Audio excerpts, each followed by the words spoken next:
আমার খবর। হিয়ারিং লাইনে দাঁড়িয়ে হঠাৎ মাথা ঘুরে পড়ে গিয়ে অজ্ঞান হয়ে গেলেন সিউড়ি পৌরসভার ৩ নম্বর ওয়ার্ডের বাসিন্দা শেখ সালেম। পড়ে যাওয়ার ফলেই তিনি গুরুতরভাবে আহত হন। ঘটনাটি ঘটে সিউড়ি ১ নম্বর ব্লক অফিসে।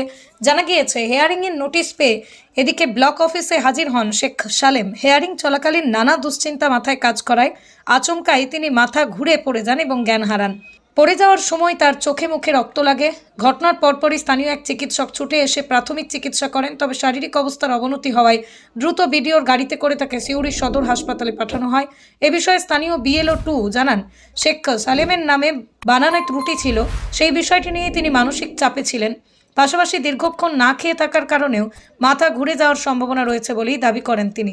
ঘটনার খবর পেয়ে হিয়ারিং রুমে ছুটে আসেন স্থানীয় বিএলও, তৃণমূল কংগ্রেসের কর্মী সমর্থকরা এবং পুলিশ কর্মীরা। বর্তমানে সিউড়ি সদর হাসপাতালে চিকিৎসাধীন শেখ সালেম। কি সমস্যা তোমার? বাচ্চার নাম ধরে বলছিলেন বাপ মায়ের দুটো বাপের দুটো কোথায় ঘুরে গেলে তুমি মাথা ঘুরে? মাথায় ঘুরে গিয়েছিল অফিসে, এইখানে অফিসে এখানে এসেছিল, এসে ফর্মটা দেওয়া চেক করা হচ্ছিল, চেক করতে করতে সই করতে গিয়ে পড়ে গেল মাথা ঘুরে। না, ওর এখনো হিয়ারিং হয়নি। ও ফকির পাড়া, ওর হিয়ারিং এর কাগজে ওর টেনশন। হ্যাঁ, একটা নামের স্পেলিং এ ভুল আছে।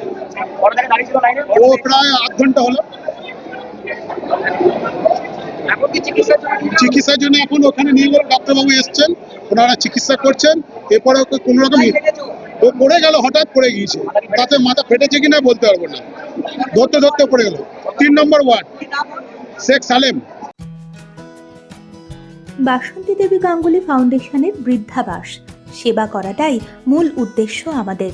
তাই অশীতিপর বৃদ্ধাদের পরম যত্নে আগলে রাখছি আমরা। রয়েছে অন্ন, বস্ত্র এবং সুচিকিৎসার ব্যবস্থা। ঠিকানা Kalikapur colony, ward number 22, Bolpur. সাক্ষাৎ ও পরিদর্শনের সময় সকাল 10টা থেকে দুপুর 1টা পর্যন্ত। বিস্তারিত জানতে 7063472820 এই নম্বরে যোগাযোগ করুন। দেখতে চোখ রাখুন আমাদের ফেসবুক ও ইউটিউব চ্যানেলে।